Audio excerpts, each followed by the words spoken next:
Welcome, everybody, to the New York Mets Talk YouTube channel. Listen, I'm just a diehard New York Mets fan. If you're a diehard New York Mets fan, subscribe to the channel. I'll be here all season long talking Mets, chopping it up, talking all things New York Mets, just from a diehard fan perspective. So, opening week, probably it's the time where everybody is the most optimistic.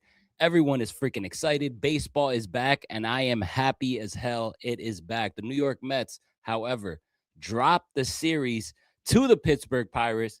It could have been a sweep. Honestly, I thought it should have been a sweep. The Mets definitely left plenty of opportunities out there on the table. It was right there for the taking, but the New York Mets didn't make it happen. Ultimately, though, in my opinion, I saw a lot of good things, a lot of things to be optimistic about throughout this season coming up here. A lot of things that, I don't want to get carried away, but there are some things that also caught my eye that were underwhelming. All right, which we're going to get all into that. I'm going to give you guys my thoughts. That's what I'm pretty much going to be doing throughout this whole entire season, chopping it up, talking headlines, giving you my reactions, how I'm feeling about each and every player, all that good stuff. So let's talk about it. Game one, obviously, the highlight of the series, right? And that is us, Freddie Peralta, taking on Paul Skeens, and Paul Skeens not even making it past the first inning. I mean, who would have thought that? Especially when the Pittsburgh Pirates got into a 2-0 start. I mean, they were up 2-0. You think it's going to be all Pirates, especially with Paul Skeens on the mound. The Mets got to him. He couldn't even finish the first inning. That was absolutely awesome to see. Carson Bench also with a home run in his first MLB game. Love to freaking see that. His first hit is a home run. Obviously, the rookie didn't have a great series after that. He did struggle a little bit at the plate, but I think he's going to be all right. Ultimately, at least he got that home run under his belt, and I think it's only up from here. I think he's got a good mentality. I don't know if you guys are watching the Inside the Diamond series on the Mets YouTube channel, but he's like a sponge, man. He's right by Soto's side, trying to learn, trying to see how his approach is, any type of advice. And you saw Soto really greet him after the home run, which I absolutely love to see. Chemistry vibes are here. I'm not seeing any red flags. I know a lot of people are making note about Lindor and Soto. That remains to be seen, but the rest of the team seems to be getting along just well. So, and also winning heals everything, right? So, Freddie Peralta, though, I thought he did good, right? How about Lau? This guy, Brandon Lau, I mean, absolute new Met killer on the horizon. I mean, the dude was just racking up home runs and hits all across the board every single game. We could not get a hold of him. Definitely didn't like to see that. I thought Peterson had a good outing in game number 2. I thought he looked freaking good out there. Also, Luis Robert Jr.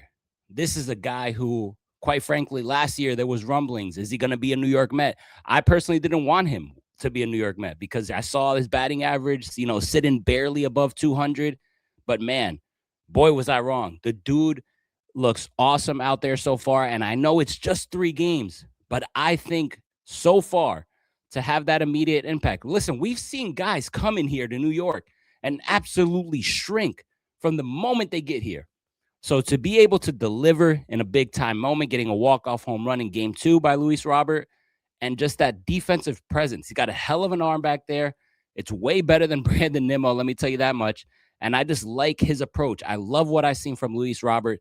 Honestly, I thought he's the one that caught my attention the most throughout this series. So huge shout out to him. Absolutely love what I saw. Sticking on the newcomers, Jorge Polanco. Little bit of a rough series from hitting the baseball. Obviously, almost walked off and won that game here in game 3. I thought it was a walk-off, to be honest with you, but it wasn't. But I think Polanco is going to be all right. Obviously, you saw some struggles out there in first base. It's going to be a little bit of an adjustment period for him.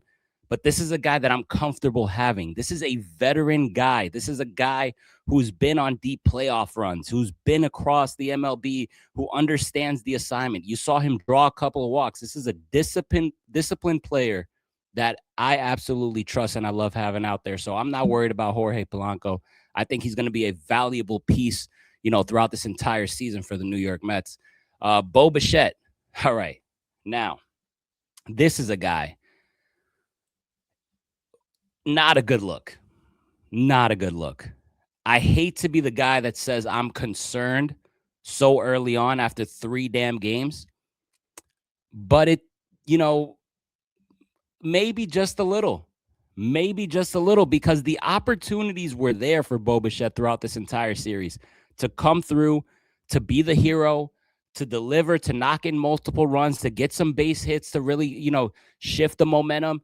And he was falling short, ground balls, strikeouts. I mean, you name it. It was an absolutely, it was a disaster throughout the whole weekend. So listen, he's got another game tomorrow. You're going against another series here, coming up against the St. Louis Cardinals.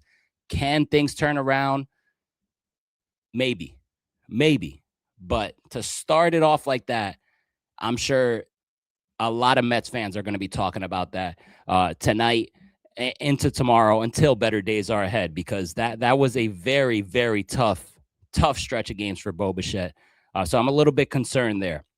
I want to talk about ABS. I kind of liked it, honestly, I was a little bit, kind of scared. How is this going to go? This is going to be a little weird. Here they go, implementing a new rule, changing the game we love, just making it worse, right? But I kind of like it. I like the idea that you can't, you don't waste time looking to see if somebody says, hey, you go ahead and challenge that. I love that it's either the pitcher, the catcher, or the batter. I love that it has to be right away. And I love the speed of it all. Everyone just looks up at the screen, ball or strike. You can tell how many inches it's away from a strike. It's freaking awesome. It's quick. I love it. 2 thumbs up for the ABS. I think that's going to be so key to have that. But I think it's important. I think it's very, very important not to get carried away and use those early. You want to be able to have those in big time moments late in the game. I'm talking runners in scoring position when you're down a couple runs. I'm talking 7th inning, 8th inning, 9th inning. You definitely want to have those in your back pocket. But I am 2 thumbs up on the ABS rule. Love that rule so far. Francisco Lindor, a little bit of a rough start with those first 2 games, but he did come alive in the 3rd game. Granted, it was a loss, but I absolutely love to see him string on a couple of hits. You saw him get a triple. You saw him get a single. He drew a walk, and the emotion was there. The energy is there. So hopefully that is a good sight moving forward, because Francisco Lindor is a guy who struggles in the beginning of the season since being a New York Met. Juan Soto, I thought he did awesome as well, driving in a couple hits, RBIs throughout this series. I thought he was big time. And Brazoban is another one that I'll take my hat off. I thought he looked freaking awesome in a good pair, a couple games here. He looks like he's picking up from where he left off. This guy, Luis, coming off the bullpen, though. Yeah, I'm not a fan. I'm not a fan. And I know it's early, but I am not a fan of the couple of things I've seen. This is a guy who's up there in age as well. Sometimes if you don't see it, I don't think it's coming back. Luke Weaver, I absolutely liked what I saw from him. He got into a little bit of trouble here, but he got out of it, so no harm there. Sean Manaea, I'm gonna reserve my thoughts on Sean Manaea. I'm gonna let it play out a couple more weeks here and see how it goes. But ultimately, the New York Mets winning the series 2 games out of 3, so they won 2 games to 1. Could have been a sweep, like I mentioned. I thought that walk-off in Game 2 was awesome. I thought the opening day game, taking out Paul Skeens early, I thought the crowd was absolutely electric throughout this whole weekend. And it was a pretty cold weekend over here in New York. So the fact the crowd showed up, I thought they made a huge impact on the game. Definitely ruthless crowd. Obviously, I don't know if you guys heard about the chants towards Marcell Ozuna, but New York's going to be New York. You know how we do at this point. I do want to say this, though. I don't like the decision sending Francisco Lindor to tie the game there in extra innings in this 3rd game here. I don't like it. Obviously, momentum was on our side. Lindor drew a walk. Lindor's on first base. Soto with an awesome hit, double. I mean, into the gap. 1 run scores. You cut it to 4-3. You got to hold Lindor there. You got to hold him there. It would have been 2nd and 3rd, nobody out, with your 3, 4, and 5 hitters. And I know what people are going to say. Bo Bichette hasn't done anything. Polanco hasn't done anything. But still, he was out. It's tough to score from first all the way to home on that play. I just don't like it. I personally would have held them there. And I know I like the aggressiveness sometimes. Don't get me wrong. I'm a guy that always says, got to be aggressive, got to be aggressive. But on that scenario right there, momentum on your side, 4-3 at that point, nobody out, and your 3, 4, 5 hitters. Hell, all you need is a sacrifice fly from Bo Bichette or Jorge Polanco, and this game would have been tied, and we probably could have won the game after that. You just never know. And I am not just saying that after the fact that it already happened, ladies and gentlemen. I'm just sharing my thoughts because those were my thoughts instantly once I saw that they were sending Lindor. Didn't like that move at all, but we are where we are. At the end of the day, could have been a sweep. A lot of things to clean up, a lot of things that I'm sure people are going to blow out of proportion here. And, it's going to be Mets Twitter is going to go crazy, for not sweeping the Pittsburgh Pirates. But I thought there was a lot of good things here. I think definitely better days are ahead for a lot of these guys on this New York Mets team. But ultimately, 2-1, got to take it. As long as you're not getting swept or you're losing a series, it's a long season, ladies and gentlemen. Got to keep stacking them up. So like I said, my winners of the series, I'm going to do this every series. Who are the guys that absolutely caught my attention, who get a huge 2 thumbs up? I'm going Luis Robert Jr., number 1. He caught my attention. Loved his play throughout this whole weekend. Brett Beatty, another guy who I didn't talk about. I thought he was pretty solid. And Juan Soto. Those are the 3. If I had to highlight some pitchers, got to go with Brazaban off the pen. Love what I saw from him. Love what I saw from Peterson. And Nolan McLean was awesome. As well.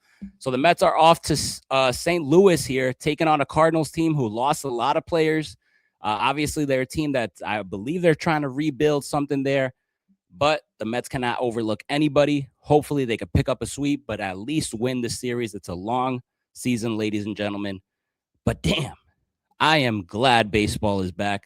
Like I said, if you're a Mets fan, subscribe to the channel, hit the thumbs up button, and I will catch you guys next time. Mets take the series, start the season 2-1. Baseball is back.